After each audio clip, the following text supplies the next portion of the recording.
This is Mr. Precella. We're continuing our review for the final exam in college algebra. And we're up to solving some more exponential equations. But these are ones that don't have a common base. We've already done some with a common base, like at number 25, the way there was an E on each side. That was the common base. Here, well, there's an E on one side, but there's not an E on the other side, so we certainly can't get a common base here. So, what do we do if we can't get a common base? Well, here's a strategy we'll use. Take the natural logarithm of both sides. I wrote the L capital, but you won't type it in like that if you need to. You know, when you're doing things that you got to type in the L in. You won't be typing in here. Here your answer is going to be a decimal number. Okay? Take the natural log of both sides, and then you use the power rule to carry down the exponent. And if there's only one variable, and this one there's only one variable, isolate the variable. So let me write this down. E to the negative 0.59t equals 0.81. So we're going to stick an L in front of each side.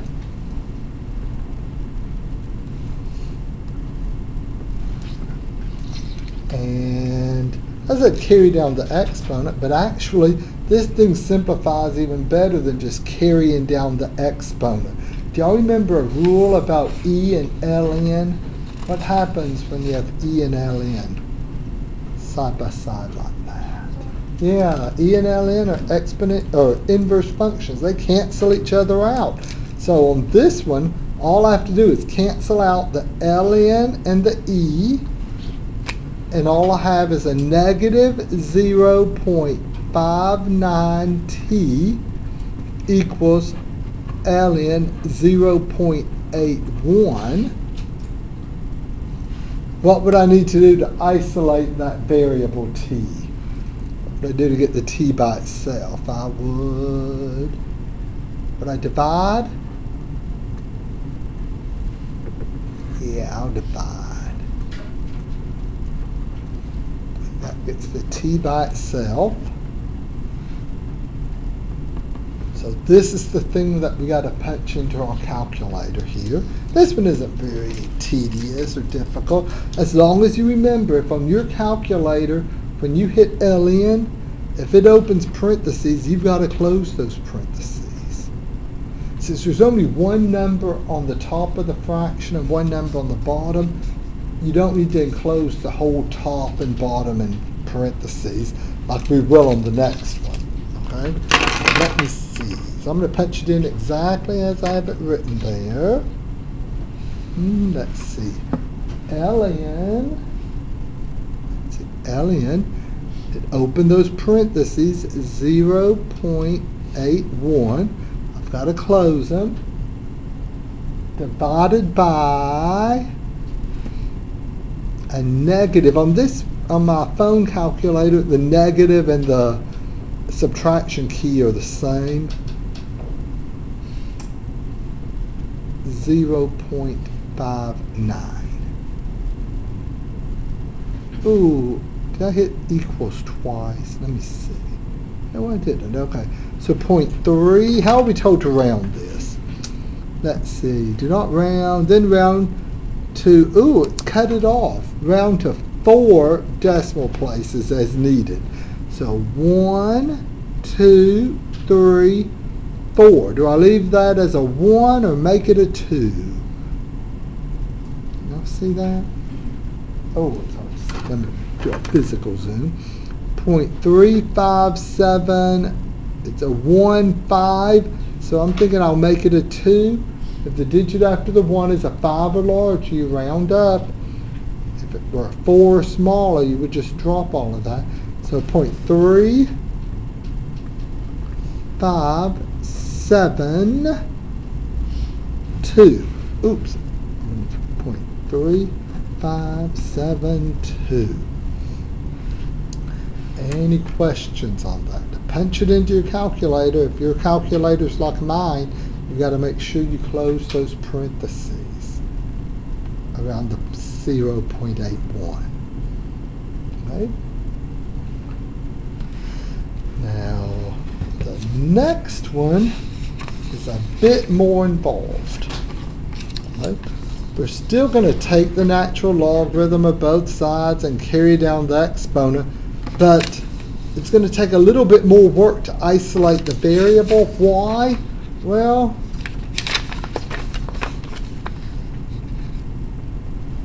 there's 2 different x's in here. Okay? The bases are 6 and 2, so we couldn't possibly get a common base there. Okay? There's no way you're going to rewrite 6 as 2 to some power. So a common base is out of the question. The fact that you're rounding to 4 decimal places, you know, if you're getting decimal numbers, then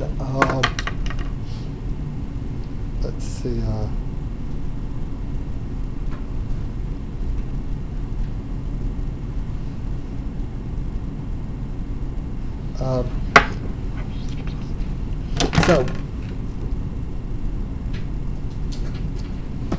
Oh wow.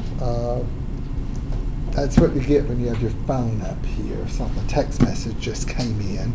So that's what distracted me. So bad habit. But I wanted a calculator that would show me something. So since you can't get a common base, you're going to have to use those aliens. You're going to get a decimal number, big messy decimal number that you have to round. That's how you can sort of tell by the instructions. So on this one, we do the alien stuff because it doesn't actually say it.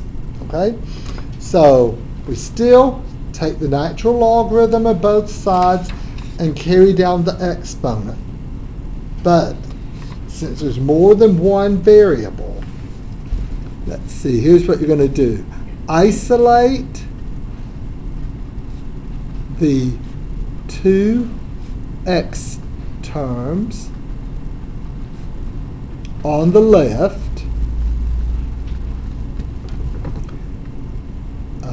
factor out the x, and divide. That's how you'll isolate the x once you have it. Okay? So to get started, let me go ahead and write it down.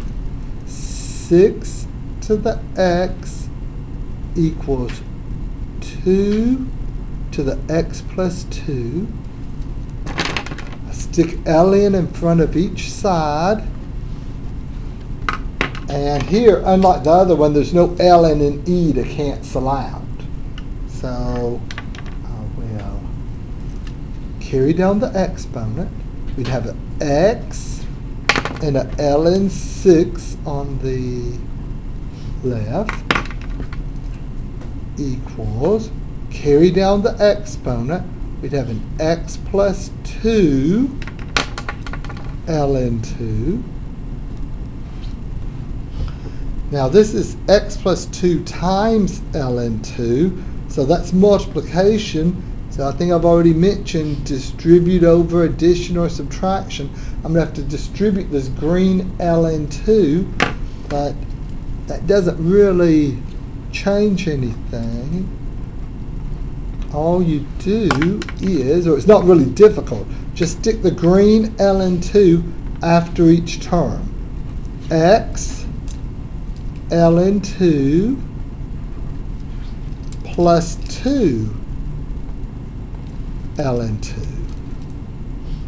To distribute that green ln 2. I'm not actually multiplying those 2's and getting a 4. Okay? So now I'm going to isolate the 2x terms on the left. Oh, that's not going to be that difficult. I'll move this over there. That'll get the 2x terms on the same side. So we'd have a x ln 6 Moving this over, that's going to be a minus x ln 2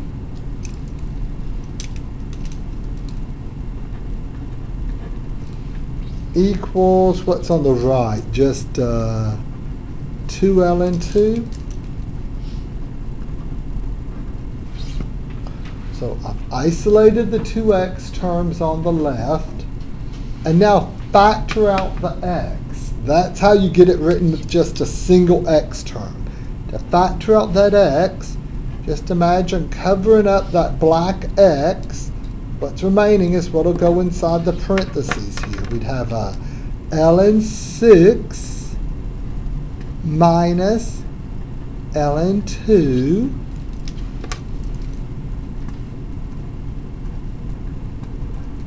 and to get the x completely by itself, we want x equals, that's when you divide. Divide both sides by this ln 6 minus ln 2.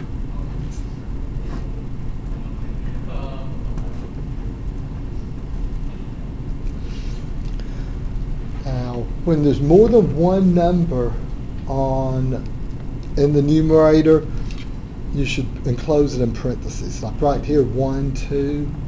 That's what I mean by. So the top should be in parentheses and the bottom. And on my calculator, whenever I hit the ln, it opens parentheses. That means there's parentheses there, so I'm going to have to put another one here. I'll have 2 parentheses right there. If you don't hit 2 on my calculator, on most calculators, it'll give you the wrong answer. Parentheses, parentheses, parentheses, parentheses. You've got to enclose that top and bottom in parentheses. So let me clear all of that. Get rid of that.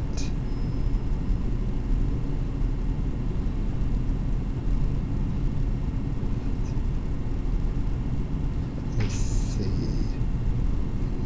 Try to clear off my screen. And okay. So I'm punching in this stuff here. 2 ln 2 divided by ln 6 minus ln 2. Ooh. There. Okay, so parentheses 2 ln. Ooh, I thought I said parentheses. I didn't get it. Parentheses 2 ln 2 close close. I've got to put both of those parentheses there. Divided by parentheses ln 6 close it. If I don't put those parentheses around right there that I just closed, it's going to give me the wrong answer. Minus ln 2 close close. I'm closing the parentheses around the ln. I'm closing the parentheses around the denominator. Equals. And how are we told to round this? Round to 4 decimal places. Okay, so 1, 2, 3, 4. Am I going to leave that as an 8 or make it a 9? Make it a 9.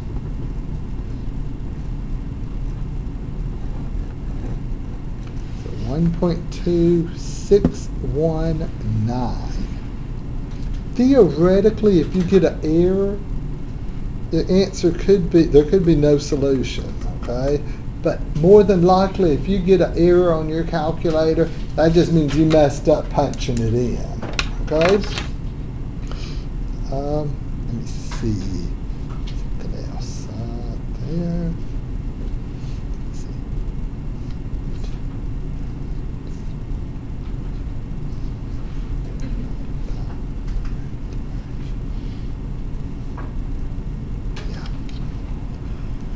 Now, a real astute person would notice, oh wait, this ln 6 minus ln 2, I could condense that as 6 over 2 and call it just ln 3. That would make it easier to type in. But that would only work provided, if this had been a 5 or some number other than 2, then there's not going to be another way to do it. That's why I'm not condensing it. If you're wondering, why doesn't he condense those logarithms? You're sitting up there wondering that, or watching this wondering, then why don't I condense the ln6 minus ln2 to ln6 over 2 or ln3? Because more than likely, when it's regenerated, those numbers aren't going to be like that. If this 6 had been a 7, there'd be no way to to condense it easily like that. Okay? Any questions there? 34. So if there's two x's, isolate the x terms on the left, factor out the x, and divide. That's after you've taken the natural logarithm of both sides and carried down the exponent. Okay? Let's see. We ready to move on? 35. Okay. Now we're solving logarithmic equations. Okay? It says solve the following logarithmic equation. One thing we need to remember is when you're solving logarithmic equations, it's possible that you won't have a solution at all. We can't have negative numbers after logarithms. Okay? You can't have a negative number after a logarithm. So once we get our answers on this one, we're going to have to make sure that it's not giving us a negative after, it's not some negative number. Usually just mark out any negative answers that you get. But you can't take the log of a negative number. If you tried that, log negative, I'm just making up I have a negative number after a logarithm. What is this calculator going to say? Oh, domain error. Okay? Domain, that's the x values, the input. Oh, I like that domain error. On my TI-83 or whatever I use in class, it's I think it says non-real answer. Oh, error, non-real answer. That means it's an imaginary number. Okay? But you can't have a negative after a logarithm. So to solve a logarithmic equation, you're going to first write it in a certain form. You want a single log on the left, then the equals, and just a number on the right. On this one, we have the number on the right. So what we need to do is write this as just a single logarithm. In other words, we're condensing those logarithms. So I'm going to condense these two logarithms.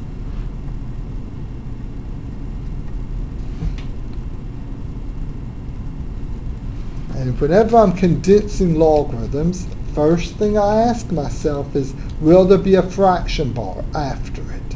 What are y'all thinking? Will there be a fraction bar after this? Yeah, because of this minus right there. So we have a 4x plus 1 on top and an x minus 4 on the bottom equals 1. It's now in the form that we need it to be in order to solve it. To solve a logarithmic equation, once you have it in that form, single log on the left, number on the right, you're going to cancel out this logarithm. Well, this one's a little tricky in that there's not a little base showing here. What base do we assume is there? 10. Okay? If it just says log, that's the common logarithm, which is a log base 10. So to cancel out this logarithm, I'm going to put a big base 10 on each side. That'll cancel out. And all that's left on the left is the 4x plus 1 over x minus 4. We're going to get out of that pink. I'm worrying that the pink doesn't show well. 4x plus 1 over x minus 4. Now be careful over here on the right. The 10 is a base, and this big pink one is an exponent. That's 10 to the first, which is 10. This would have been a better example if maybe this pink one had been a 2. If this pink one had been a 2, you'd have 10 squared, and what would we have written here? This 100? No. But so I didn't just carry this number 10 down here. What I actually did was 10 to the first. Now you see how I've written it as 10 over 1 because I'm about to cross multiply. We'd have 10x minus 40 equals 4x plus 1. Let me move this up a little. Such a huge class here. It's hard for those of you in the back to see. I always have huge classes, let me tell you. Okay, so linear equation, isolate the x. So what would we have? A 10x minus 4x. That would give us 6x on the left. A 1 plus 40 is a 41 on the right. Divide both sides by 6. 41 over 6. So we're writing a fraction, but if we think of that as a decimal or a mixed number, what would that be? 6 and 5/6? See, if you plug 41 over 6 in for x, there's no way you're going to get a negative number after that logarithm. So 41 over 6 is the answer. If this had been a negative 41 over 6, then you'd have to choose solution is not a real number.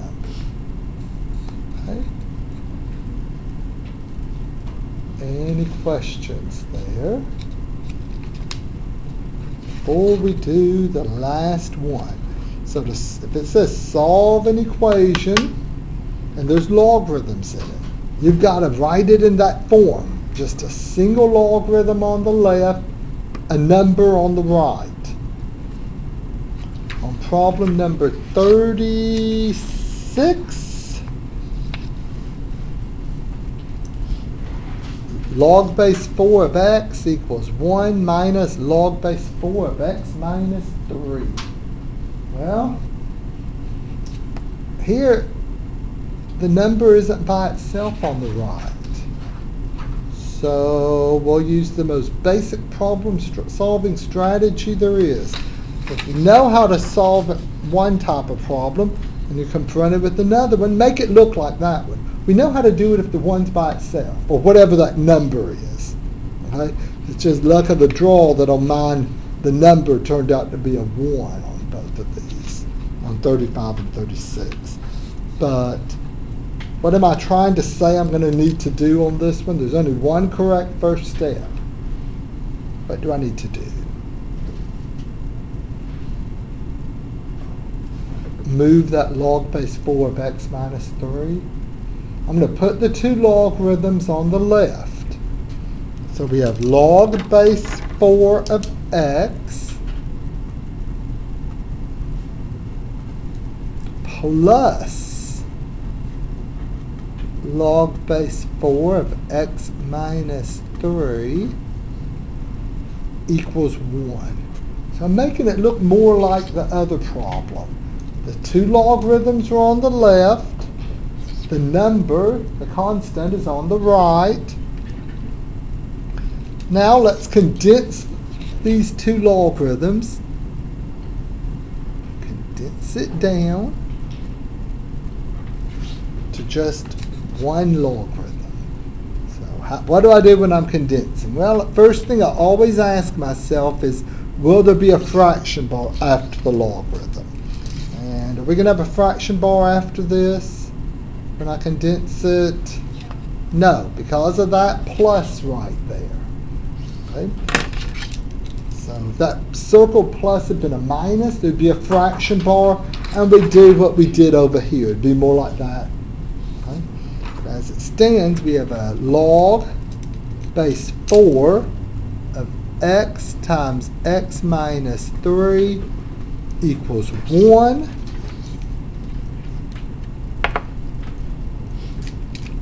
We're now ready to cancel out the logarithm.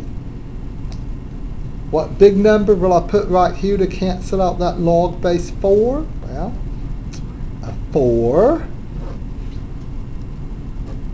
So it looks messy, doesn't it? We'd have an, I'm going to go ahead and distribute that x. It's x squared minus 3x equals, this is a 4 to the first. If this 1 had been a 2, that would be a better example. It would be a much harder equation to solve, or messier, but it isn't. It's 4 to the first is just a 4. So move this 4 over, and we end the final exam review by solving a quadratic equation. We haven't done that much this semester, have we? I'm joking there. How do I know it's a quadratic equation? Hopefully at this stage of the game you know. Oh, x squared. Okay, get a 0 and factor. Or use the quadratic formula. But I think this one factors so easily. Why would you want to use the quadratic formula? Draw my two sets of parentheses. X and x. Second sign is minus, so there's going to be a plus and a minus. 1 times 4, 2 times 2. What's going to work? I'm thinking the 1 and 4. Why am I choosing those? Well, I can subtract them to get this middle number here. How do I need to arrange the plus and minus in order to get a negative 3x? It would be an x. Would the plus go on the 1 and the minus on the 4? And then, let's see, x squared minus 4x plus 1x is a minus 3x. 1 times negative 4, negative 4. Now set each one of these factors to 0. And we're getting, once we isolate the x, x equals negative 1. If you're solving an equation, it doesn't matter what type of equation, your answer is ultimately going to be x equals some number. Well, here we have x equals two numbers, a negative 1 and a positive 4. Which one am I going to mark out? The negative 1? Yeah. If you put a negative 1 in for x, then you have log of a negative. You can't have a negative number after a logarithm. So on this one, kind of tricky. Only the 4 is your answer. Okay?